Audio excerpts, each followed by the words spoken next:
Well, we still don't have a Pac-12 media deal. But when you look at the major sports, if the Pac-12 wants to be good, they don't need some home run media deal. Locked On Pac-12, your daily podcast on the Pac-12 Conference. It's the Locked On Podcast Network, your team every day.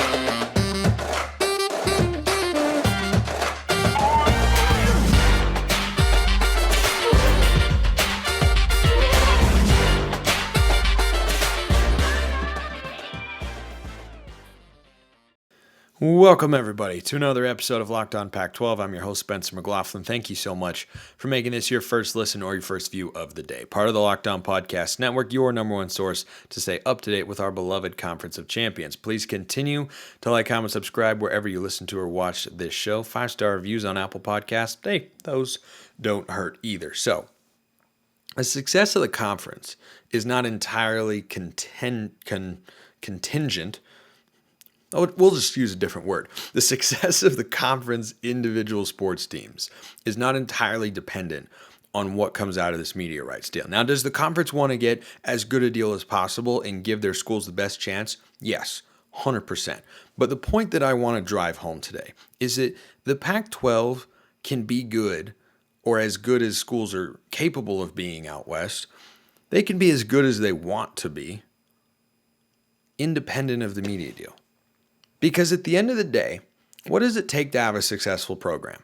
You can talk about football, you can talk about men's basketball, you can talk about women's basketball, you can talk about tennis, you can talk about hockey, you can talk about baseball, you can talk about softball, whatever. What does it take? Just ask yourself that question and lay it out. Well, you got to have the right coach. Yeah, that's a good place to start. And that's kind of the crux of my argument here, but let's just go down the list. You got to have the right coach. You got to have some investment for sure and buy-in from the administration. You got to have a culture that says we want to be good and we demand that your team be good or else changes will be made. And then you have to be able to go out and get the caliber of players that you need to make a successful team. But how many of those things are directly tied to how much money they get per year from the media deal? Maybe the coaching part? I mean, maybe. Really maybe. Now remember, the greatest example of this, frankly, is Deion Sanders. Because Deion Sanders exists in a world where he is a Pac-12 football coach, and this is under the previous media deal that does not pay as much as the other conferences. But Colorado's administration decided, we're tired of being bad. We want to go make a splash. We want to go make a big swing. And so they went out and said, you know what? We'll raise the money. The athletic director went on the record, and I haven't checked in on it recently, and he said, we don't have all the money for his contract right now, but we're going to get it. That sort of commitment, that mindset from administrators, from coaches, from athletes, from fans, that is what is often lacking more than money and resources from a media deal in a lot of these programs that we see fall down upon tough times. We see too low of standards. Look, the Bay Area schools are a great example. What are the expectations there right now? I mean, David Shaw had a losing season in 2021, had a losing season in 2022. I'm pretty sure he was under 500 in 2019 as well. Why were you waiting that long? Arizona State, you hired Herm Edwards to take over a program that was in a good place. You'd hired him to elevate it. And after 3 years, he hadn't elevated it, and yet you kept bringing him back.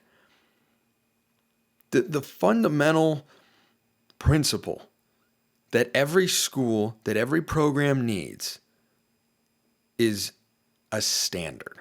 You gotta have a standard of excellence. And you hear coaches talk about that all the time. Is it easier in this place than that place because this place has more money than that place? Yes, it is. Or it is easier. It does make your life simpler in some respects. But don't tell me that it can't be done. San Diego State is in the Final Four. Florida Atlantic is in the Final Four. Miami's in the Final Four. And UConn is in the Final Four. Do you think UConn has got some giant pool of money that compared to the Pac-12, it's dwarfing them. The Big East doesn't have football. If you didn't know, that reduces your media payouts dramatically. So going forward, regardless of what this media deal entails, the ability for the Pac-12 to continue to compete at a high level with individual programs will come down to coaching hires and commitment. And whether or not you are willing to commit the money that you do have and the resources that you do have to coaching hires, which you need to make the right ones, because if you make the wrong ones, you got Mark Fox at Cal.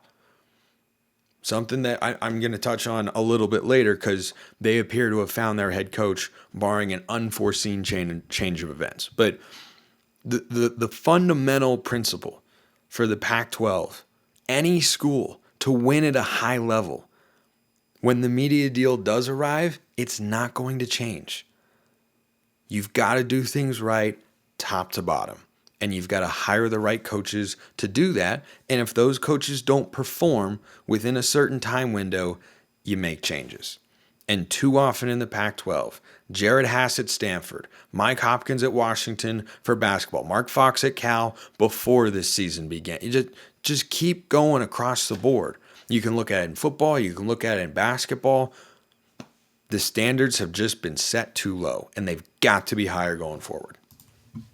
All right, I got that rant out of the way. So, interesting question. I'm sure I'll take all sorts of flack for that. But, even though I don't look very old, I'm a big boy. I can handle it. And actually, let me wrap up with this thought. The Pac-12's ability to compete in football and men's basketball, is there going to be a larger financial gap once the new media deals kick in now? Or in the future compared to now, yes. But the conference was already operating at that gap. So this is not at some level. It's widening, yes. But the fundamental principle or the fundamental problems, the fundamental situations of what the conference needs to do, that's not changing for any of these teams.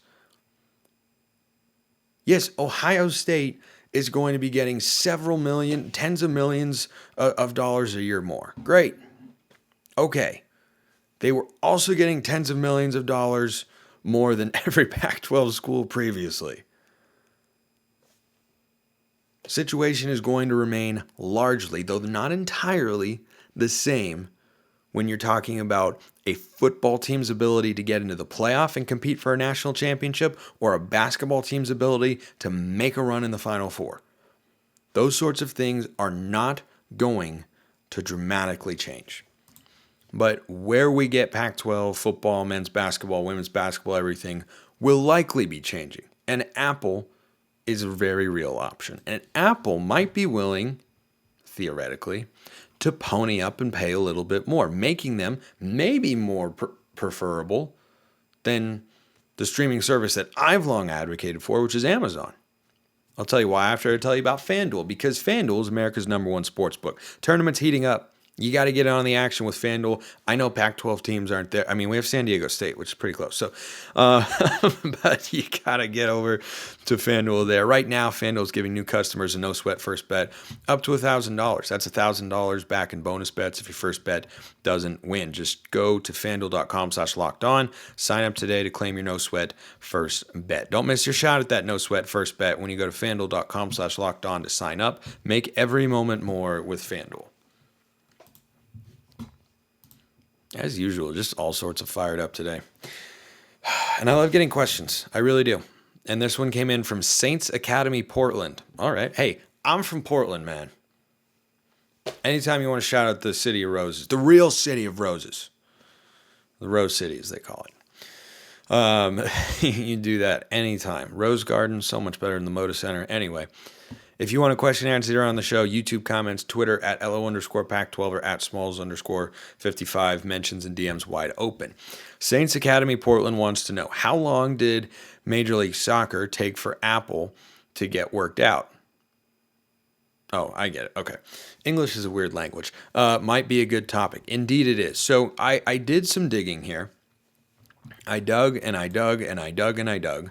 I went all the way down in my metaphorical sandbox until I hit the bottom, and I wasn't able to find out exactly how long that it took. Now, the power of the internet being what it is, if any of you have that sort of information or are able to find it when I was not able to, despite extensive searching, by all means, shoot it my way. We'll see if we can get Saints Academy Portland an exact timeline here. But there was a lot of interesting information about Apple and, their MLS negotiations and how much they paid and whatnot. So the previous MLS deal was not worth as much. But like all live sports, the value is going up, up, up, up, up, up, up like a hockey stick on a chart, right?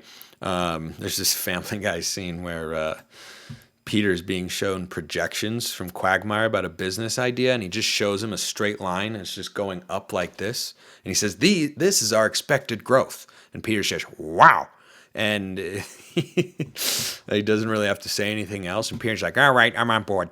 So the previous deal for the MLS with ESPN, Fox, and Univision was worth $90 million a year. And with Apple, they inked a 10-year deal, which they didn't call a media deal, by the way. They made it very clear, at least the MLS spokespeople did, that it was a partnership because there are a lot of little intricacies and details involved with that sort of stuff. They upped the ante to $250 million per year. That's a non-zero increase. For those of us who are math majors, that is approaching a 200% increase in the value. Now, what is the actual value of the MLS now compared to what it was when the previous media deal was signed? Yeah, it's much higher. It's more popular, but that's still a pretty penny. And I think the MLS was pleased with the deal they were able to get with Apple from a financial standpoint. And here's the other thing about that. When you say like, well, is it really worth $250 million? Again, probably a long-term play there from Apple, counting on what the growth may be for the league going forward and how valuable that deal could be, right? Because by the end of the first media deal, the MLS had a valuation of clearly greater than $90 million, because by the time it was up, the next year they bought it for $250. But when they started the deal, maybe it was worth less than $90 million, and it surpassed that, right? So that might be what they're thinking, is they inked a 10-year, $250 million deal totaling $2.5 billion, which is quite a bit of money over the course of a decade to have the rights. And they think potentially there will be some long-term growth there for that particular product. Now, that $250 million a year to Apple, which is the world's first trillion-dollar company, is not a lot. And it's just this little. According to Front Office Sports, $250 million a year is about 0.13% of all iPhone sales in 2021, or about 11 and a half hours worth of selling. So to get the money just from a revenue, not profit standpoint, two different things. I didn't study business in college, but picked up a thing here or there. To get the revenue they needed for $250 million a year, they would have to open iPhone selling across the world for less than half a day. I bring that up to say Apple is dealing with a lot of financial liquidity here. So the prospect of adding them may be pretty rich. Now, Amazon, also a pretty successful company, is they're not going to dramatically overpay. Because I don't think they're going to put business people on the matter and go through a deal and negotiations and then say, well, let's just overpay by 150% because whatever. But I bring this up to point out that Apple may be willing to overpay slightly if they really, really want it.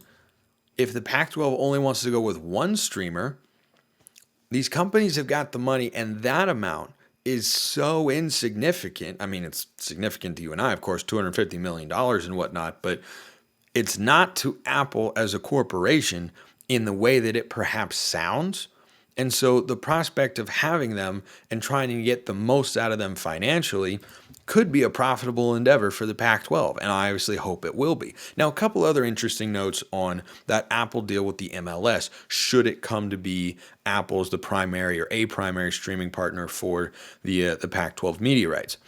Their deal did include some games that were simulcast on Apple TV Plus or the Apple TV app, which are two different things, and on linear television. So I've seen some speculation or thought that they could do this, they could sublease the games, they could do that, and I point that out to say there is precedent there that if Apple has the rights, right, they have done before and could do again in theory with the Pac-12 if they found an interested party, a la ESPN or Fox or heck CBS, I don't know, whoever would be interested in some individual games in subleasing the rights to those games to that particular network.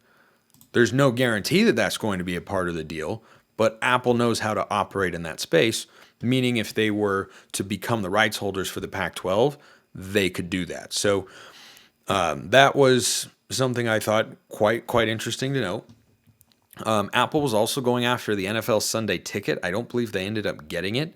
And Amazon dealt out over $1 billion, $1.1 billion for Thursday Night Football. It's funny when you're talking in the billions, $1.1 billion versus $1 billion. That's a difference of $100 million. These companies have got a lot of money here.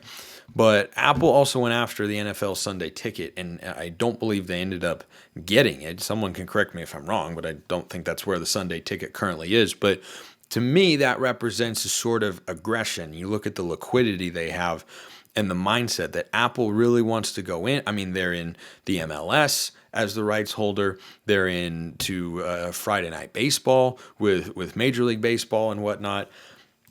I could see them emerging here over Amazon, who I'd like just because Amazon's got, I think, access to more people at this point in time. Apple, as if you're talking about it from a stock standpoint as a streaming company, they're trying to go like this, right? Be on the up and up and up and up and just keep going up. Amazon has got a just massive subscriber base, and you've got way more people who have Amazon Prime already than have Apple TV. So if you're talking about getting games in front of people, I think Prime could be easier in that sense. But if Apple's confident and if Apple's driven and if Apple is willing to pony up and pay a little bit more, then that's where you're going to go. I think if you're, the question of balancing exposure on linear television to finances, you can make an argument either way. I lean towards the finances and whatnot because what was I talking about at the beginning of the show?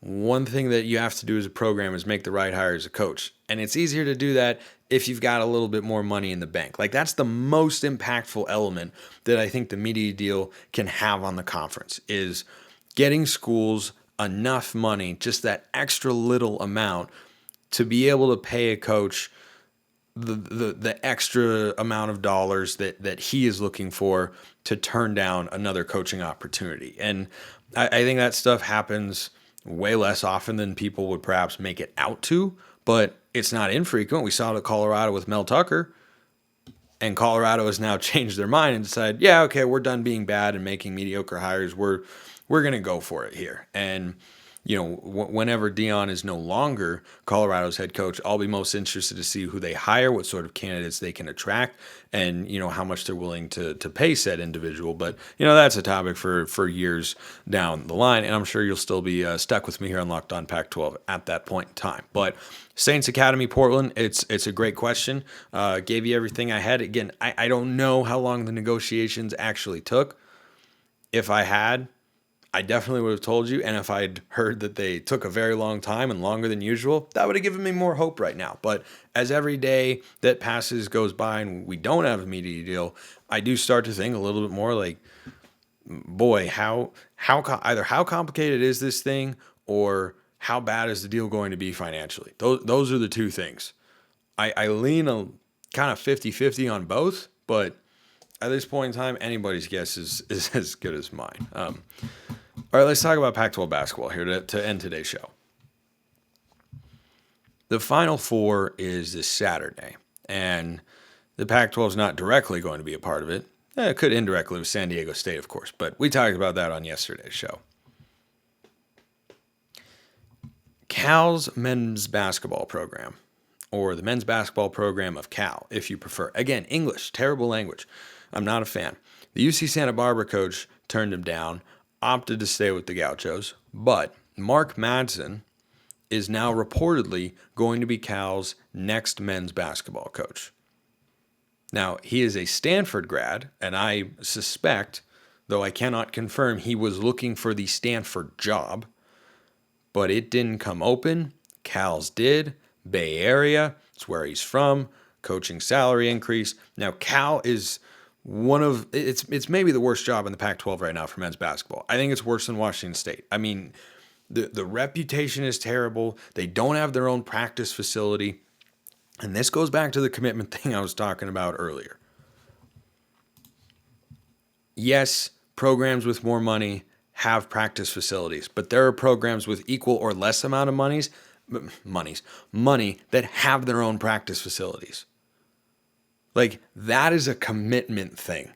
If the University of California at Berkeley has got more than enough money and has for a long time for their men's basketball team to not have to share the practice facility with students at the rec center, that's a commitment thing. Like, come on. That's basic stuff. You got to be willing to, at the very least, do the basics. So he's coming into a really, really tough situation, but he's probably going to take it because it's a Power 5 opportunity. And if you can turn around Cal, my goodness, you can turn around anywhere, because that is as low as a program could be at the moment. But Mark Madsen, I like that hire. I like where Cal's head is at. I thought Stanford, again, this goes back to the mindset thing. Mark Madsen won a lot of games at Utah Valley, built a tournament caliber team. He knows how to use the portal. He's a good X's and O's coach. He's a good recruiter. He's got everything you need. An appealing candidate. And Stanford decided to ride it out with Jared Haas, who's been nothing but mediocre. That's what needs to change. Standards, expectations, goals, being driven. You gotta have these things, because if you don't, somebody else will, every time. It's a cutthroat industry, college sports. That's what it is. But I'm glad that Mark Madsen is coming to the Pac-12, and I hope he can turn around Cal. And with the transfer portal, maybe he'll be able to do it sooner than we all think. Because I would love for the Pac-12 to be a bigger part of the NCAA tournament. I would really love that. I'm going to close on an optimistic note here. You all know I believe the Pac-12 is going to add San Diego State. I think they're going to add San Diego State. I want them to add San Diego State. Just to put in context how far down the Pac-12 has been in the basketball sense, how many Pac-12 teams have made the Final Four since 1998? How many do you think? 7. It's 7. And by the way, 4 of those teams are UCLA. You know, the team that's out after this upcoming sports season? Yeah, 4 of them. The other ones, Stanford in 1998, bit of a shocker there. Arizona 2001, Oregon 2017. And then UCLA 3 consecutive years, 06, 07, 08, and then again in 2021. That's how hard it is to do what San Diego State just did in the Pac-12. But if programs can change their mindset, which they can, it just takes a decision. A decision just has to be made in the building, like the one that was made at Colorado, which is, we are tired of being bad. We're tired of being complacent. We want to be great. And any team could do it at any point in time. You just got to commit. Appreciate everyone listening. See you next time. Have a wonderful rest of your day.